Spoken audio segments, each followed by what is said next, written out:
Some of the best-selling cars out there right now are the three-row mid-size SUVs. Everyone is making one, and Lexus, not wanting to be left out of the mix, has brought forth the all-new Lexus TX. Lexus Texas, colloquially, maybe. We'll see if it sticks.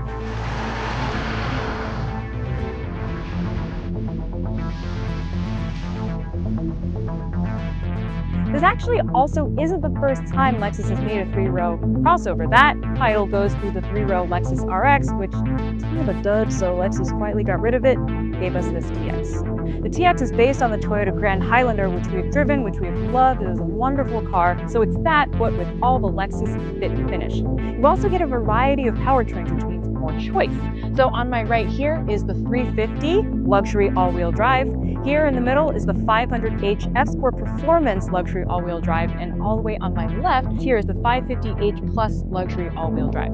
So we're going to take all three out, give them a spin, and then by the end of this video, hopefully you can pick a favorite. This is the face and body of the new TX, which is to say the eventuality of the spindle grille. And considering the, we'll say, more outrageous design of Lexus cars, as of late, this one leans a little more conservative, a little more middle of the road. There's nothing quite super outrageous on it. It is boxy shape, which means it will likely age pretty well, and you get two wheel choices, 20-inch or 22-inch, depending on trim. The front seat of the Lexus TX is pretty standard Lexus fare. You get your big digital screen, big digital information cluster with Lexus' latest UI system. Unfortunately, that does mean that for climate controls, you have to interact with a touchscreen. Yeah, you get dials to change the temperature, and there is a volume knob, and below that there are hard buttons for the fan directional, but if you want to do anything more complicated like turn on the ventilated seats on a hot day like today, it will be a touchscreen thing. However, there are other creature comforts up here, such as big cup holders, nice storage in here, and this conveniently located wireless charging pad. Charge all the devices in your life. Because this is the F-Sport, you get the F-Sport steering wheel and the F-Sport seats, which are a little more buckety, a little sportier than the rest of the Lexus lineup.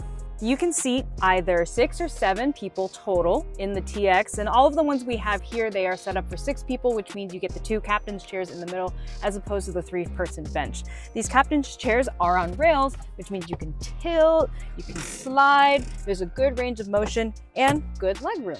In addition to that, you have a lot of storage space. You get your own cup holders, as well as, in this trim at least, your own rear seat climate control. That includes heated and cooled seats.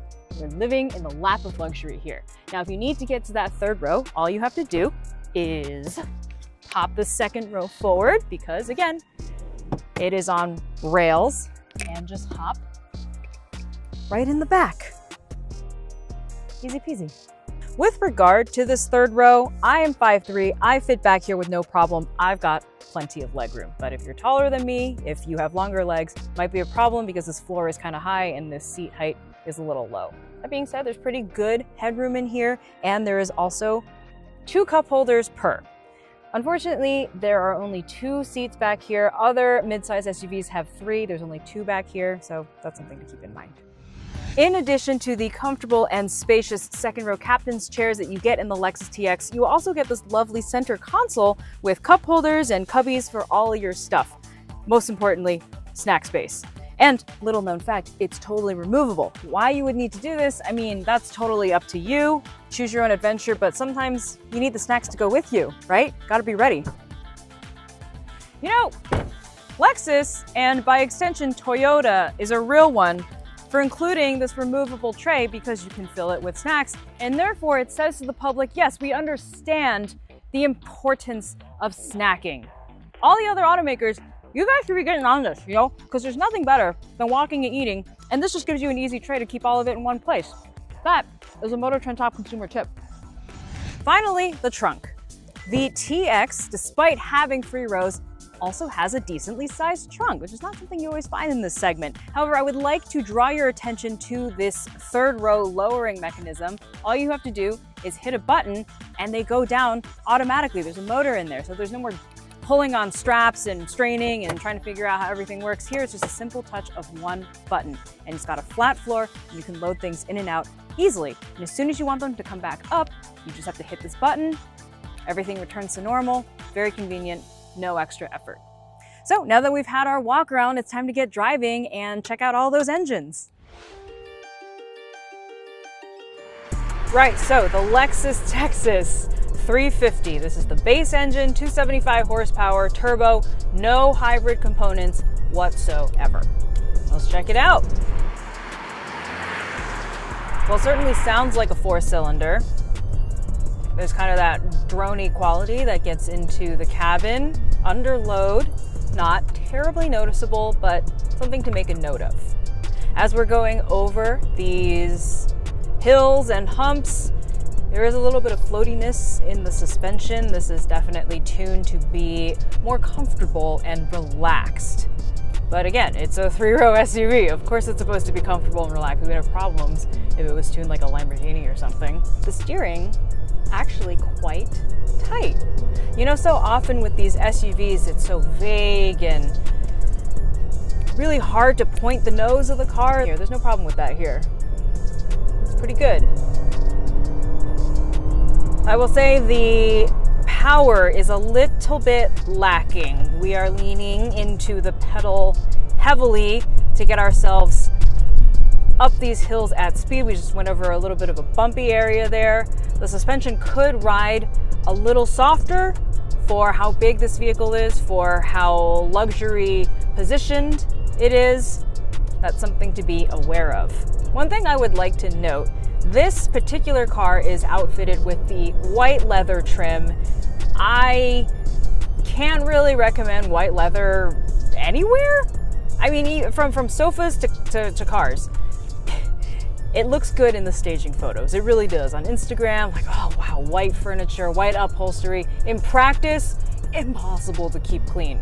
Impossible. Everything shows up on it. You have to be precious about it. Just do yourself a favor, don't get the white leather. Here on these twisties, there is some evidence of body roll. We are in a big vehicle. We are moving a lot of mass. We are pretty high up, and we're gonna lean like we are. So maybe on those highway on and off ramps, take it a little easy. Brake pedal is pretty progressive.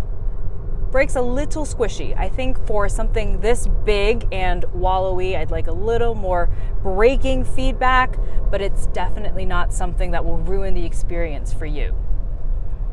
Riding over here like this, going around 50, 60 miles an hour, it is pretty quiet in the cabin, except for that engine drone. However, out of everybody who buys this car, I'm sort of thinking they're gonna go for the hybrid engine. You get a little better gas mileage there, a little extra power. This one is straining, this unit is straining just a bit, moving this big heavy body along. All told, this package will set you back just about $69,000. So yeah, okay. TX 350, got it. Let's hop out and get in that 500H, see what it's about. All right, we are out in the 500H version of the TX now. This is the F Sport, which means it has a little more performance stuff. So in addition to these F Sport seats, we have F Sport suspension tuning, dynamic rear steering, and performance dampers. So theoretically, that should mean it rides a little different from the 350 we just got out of. It does ride a little tidier going around these curves. It feels better screwed down, not as loose. We're still in a big car, it's still tall, but it's not as loose. There is more power too. This is the 2.4 liter hybrid engine. It's not the plug-in, we'll get to that, but this is the hybrid engine and there's more power. So total system output comes to 366 horsepower. So it's quite a bit more than the 350 that we got out of. But yeah, around these turns, things feel certifiably more buttoned down. There's a little more confidence here. It doesn't feel like you are way out of line. It's more controllable. The brakes actually feel a little stronger too, less mushy. This is definitely more active, more engaging than the 350. The steering is about the same. The engine isn't as loud. It doesn't drone as much. And certainly that extra grunt gets you places more urgently than in the lower power car. You can still hear it. It's not as prevalent, we'll say. not as droning into the cabin as before. This one feels more Lexus-y than the other one. The 350 is nice, the fit and finish is good, but once you get into it, it feels a little loose, a little flowy in the corners. The engine is loud, it's kind of crude. That one feels more like a Toyota. This one feels like a Lexus. It's quieter, it is better put together. Everything feels just a little tighter, a little more finely assembled.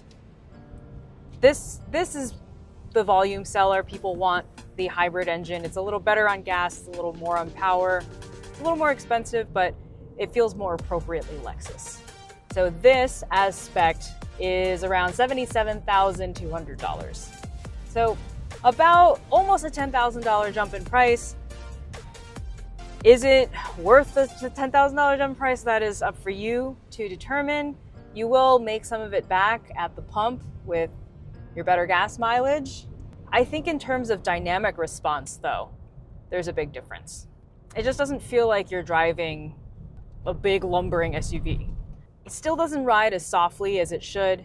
However, I sort of expect that out of the F-Sport version of the TX. It's more performance oriented, which means it'll be tuned a little sportier. But as we've determined, this car takes a more active role in the act of driving than the 350. $77,200 just about gets you this package.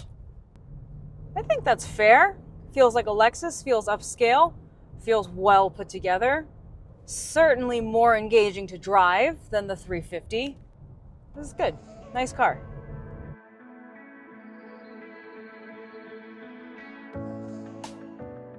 And last but most certainly not least, the Lexus TX 550h Plus. Sitting pretty at the top of the hierarchy, this is the most powerful TX you can buy. There's a 3.5 liter V6 plug-in hybrid that makes a total system output of 404 horsepower and produces up to 33 miles of all-electric driving.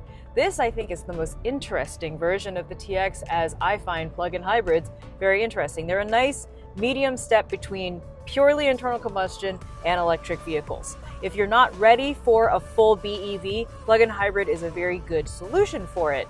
I mean, yes, they're heavier, they're a little more complex, but you do get that all-electric range. In this case, not bad. I mean, it's 33 miles.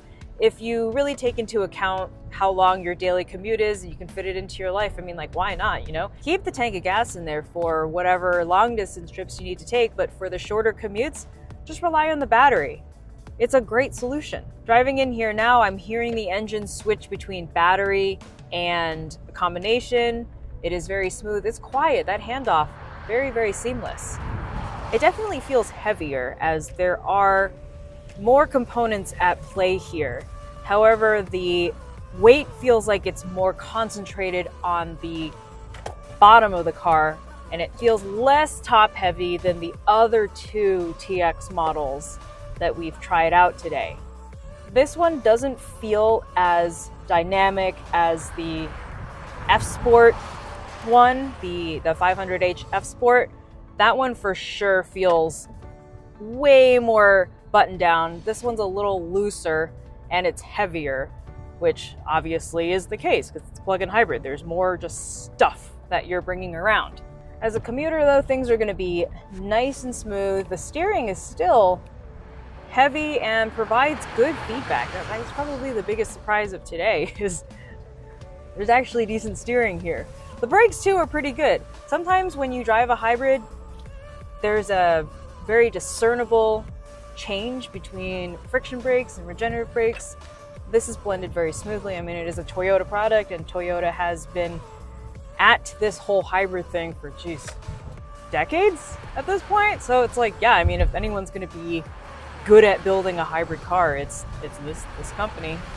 Things are nice and quiet in the cabin owing to that electric propulsion. The ride is a little wallowy in this one. Feels more relaxed than the F-Sport, more comfort oriented. I like it, I'm enjoying myself. It's 400 horsepower, but it's not an eager going over these bumps. Now, man, every TX today, gone over that same stretch of road, time and time again, I find myself thinking, God, it should ride a little softer than that, and it doesn't. So that just seems to be an endemic TX problem. Rides a little harsher. And even though it's 404 horsepower, which sounds like a lot on paper, it's not an alert sports car 404 horsepower. It's a power that gets you moving, gets you places. Not terribly exciting. That's another consistency that I found across all of the TXs. They're not the most exciting to drive. I mean, we don't expect them to be. They are 3-row SUVs, but if you were thinking the off chance that maybe you could get away with some performance driving in this car, I don't think that will be the case. It trades the sportiness for something that is comfortable and very, very daily livable. Out of all of the TXs today, I gotta say this plug-in hybrid 550h Plus, this one's my favorite. It is the heaviest one, it's the most complex one, it's the most expensive one. It's $82,200. It's a lot. It's a lot, but it is a luxury car. But I like this one the best, despite all of those things, because I feel like this is the most Lexus feeling Lexus of the three. The 350 is a little crude. It feels a bit like a Toyota. The 500h is nice.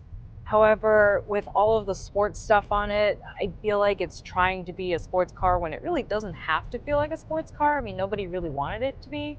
Are people wanting this car to be sporty? Certainly not me. But this one, nice and quiet, good power, good merging, nice brakes, and that all-electric driving capability can't be underestimated. For a most realistic errand runner use case, I think it's this one. I think this one fulfills most of it. Anyway, this has been our complete Lexus TX trim walk all the way from 350 up to 550h Plus.